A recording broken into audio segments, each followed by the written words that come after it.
Hello my friends and welcome back to my channel.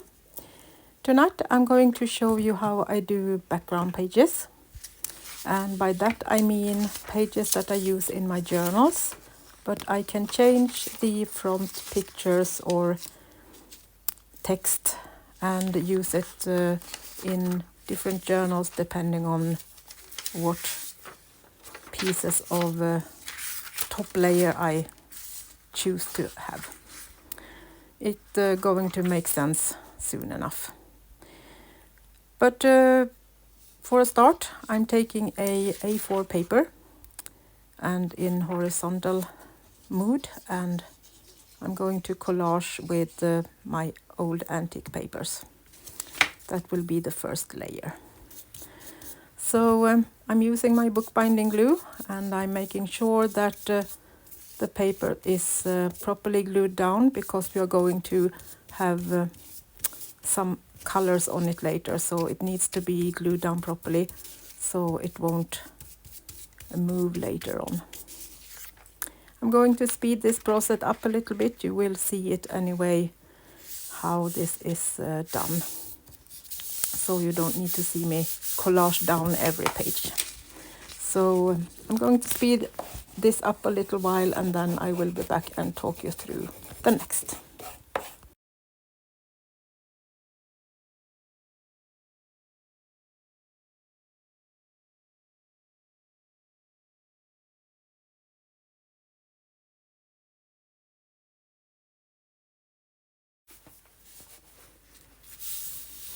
When the papers have dried and I'm sure that everything is glued down properly, I'm taking my stencil, and you can draw it by hand and fill it in with a pen. You can use modeling paste or whatever acrylic paint you have. I'm going to use my white acrylic paint because I don't want it to be too neat, as if I have drawn everything with a pen. So I'm just going to take a brush and kind of brush in the white color in the pattern of the stencil.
So when everything is covered up, I'm taking it off and leaving it to dry totally before we go to the next step.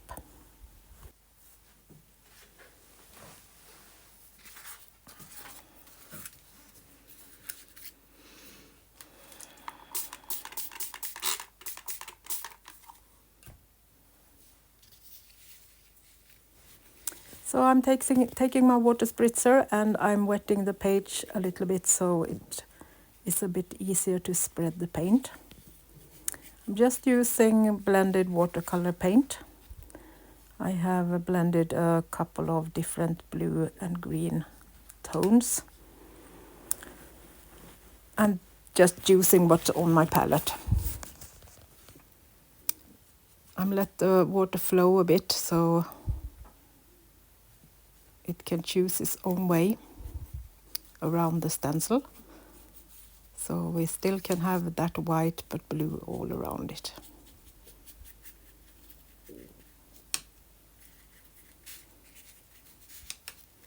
If you're using other papers than these old ones that are really good in harvesting water, you can put some gesso on it, and you can use gesso also for the pattern from the stencil if you would like to. That can work too. So then you have a coat that can handle the water a little bit better if you have maybe using some new book pages or pages that are printed in a laser printer. You can't use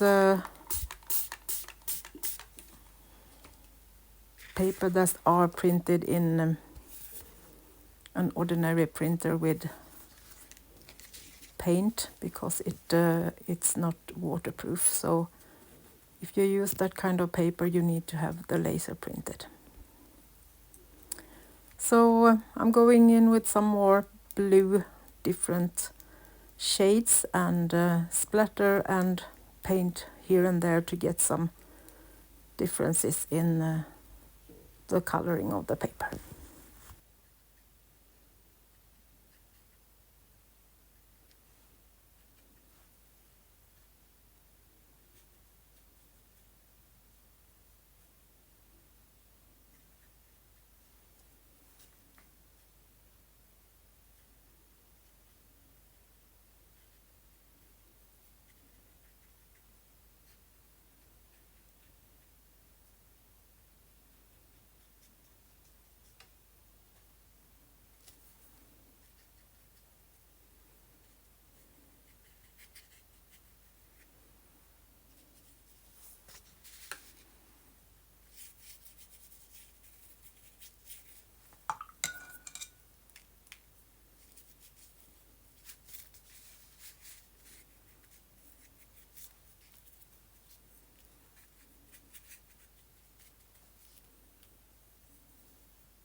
So then I'm leaving it to dry again, and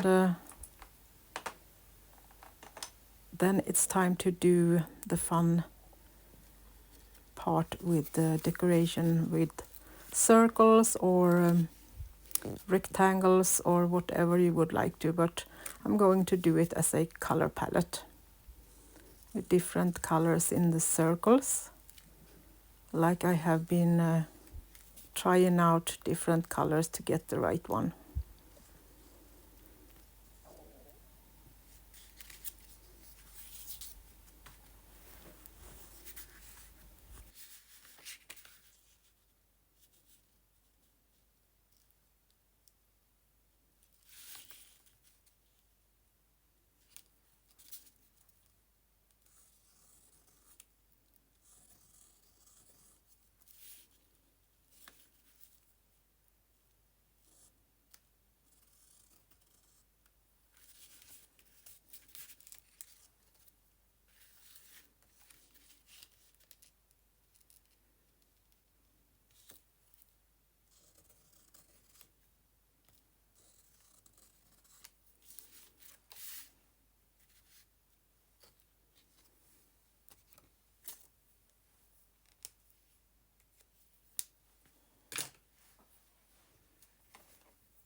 So to give some dimension to the color, I'm using some salt, and I'm just sprinkling some small amount of salt onto the watercolor.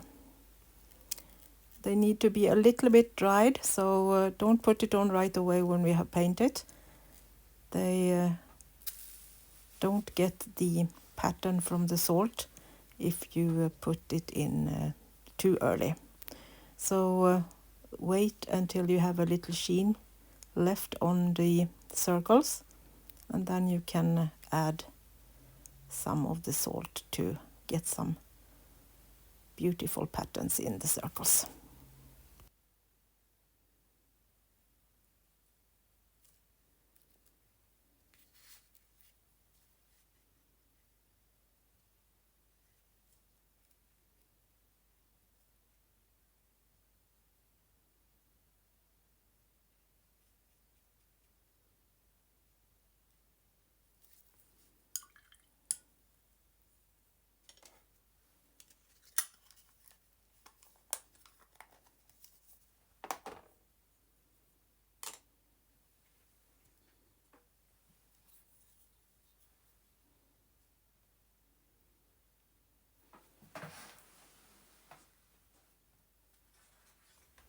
Another way to get some more pattern and life into your painting is to use some acrylic paint. I'm just taking some white and splatter and dab it into the watercolor, and that makes it beautiful and get some differences in the color.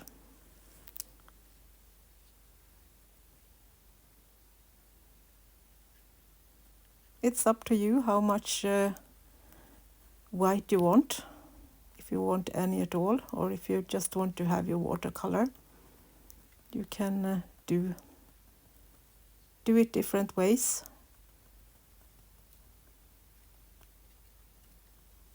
You can also splatter white on top of all of the painting if you would like to lighten it up a little bit.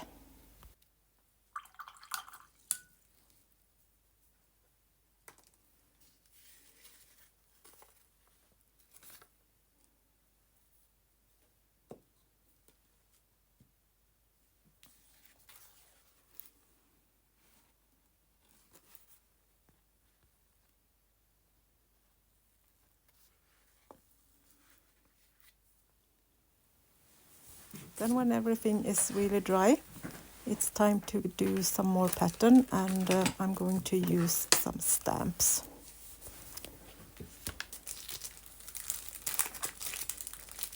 As this circle should look like colors of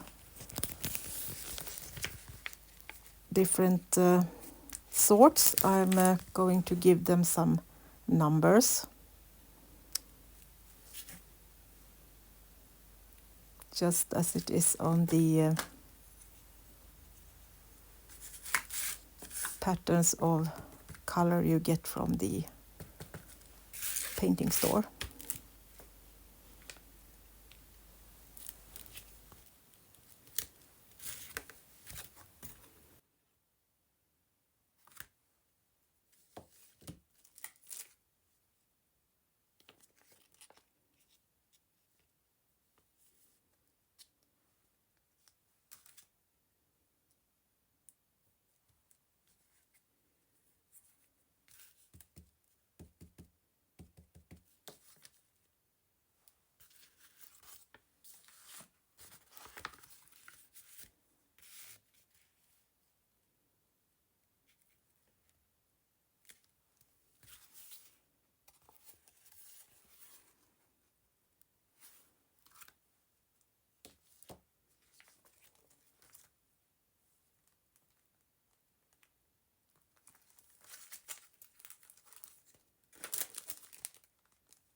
you don't have any stencils with circles or other patterns you will have to color your paint in, you can use the middle of a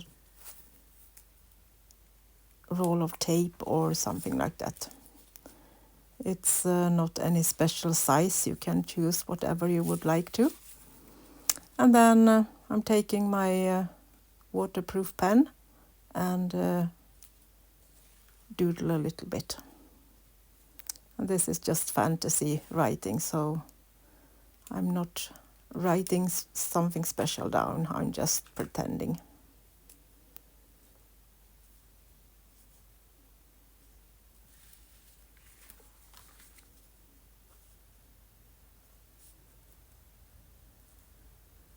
You can use a stamp instead if you don't want to handwrite. Something with a bit of script on it. Or maybe put in more pieces of handwriting from some digitals that you can just glue in. Or if you prefer, you can maybe write some words or draw some flowers or something else. It's your page, so you can just play as you want. So this is one sample you can do, and we'd put in another piece of paper in with the paper clip. You can use this paper in different ways. You can just use other pieces of loose papers, and that way you can copy it and scan it and make it work for different types of journals. This time I'm going to use some flower pictures, and maybe another time if it's a sewing journal, you can put in some pictures that has a sewing machine or something like that. So by having this kind of basic page, I can choose random pictures and use it over and over again with whatever theme I have on my journals. I'm adding a little bit of gold for that little extra. And then I'm also thinking I will use some of my frames and put on the other side. And a piece of textile is never wrong. So you can put that in too if you would like to. That's is a choice you can make if you would like to. Or maybe some lace pieces. I don't want to put too much on the basic page, as I want to be able to use it with different themes. So a piece of hand-painted textile. And I'm deciding to put that under this little picture. So I'm taking that away for a little while and gluing my textile down.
Some rusty elements is added also, the rusty paper clip, and then I put in a safety pin into the textile. That works totally okay even if you're going to scan it. So on the other side I decide that we need something in the middle. So I'm just taking one of my dried ferns and I'm going to frame that on the left side of the page so we have a focal point. That way you can still, if you would like to scan it with something else, you can just put a loose picture and put it on top of this and you won't see it. I have used the same colors for it. It's an embossed frame.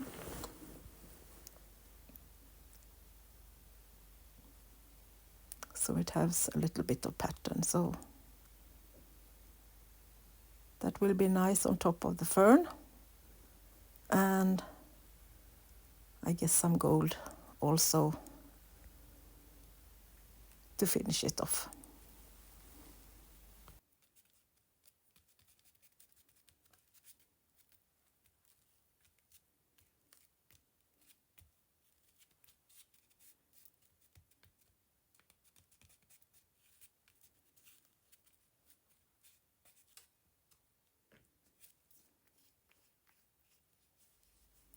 I hope you like this idea to make background pages that you can then use over and over again, depending on which picture you add. The beautiful flowers I show in my pictures is from Arteo Mixed Media Art, and I will link his Etsy shop down below. He has beautiful botanical and vintage ephemera to print out in digitals on his page. So thank you so much for keeping me company, and I hope this was a bit of inspiration for you. It's fun to do all these different background pages in different colors and different patterns, and then you can use them whatever journal you are making. So I will be back, and until next time, bye bye from Sweden.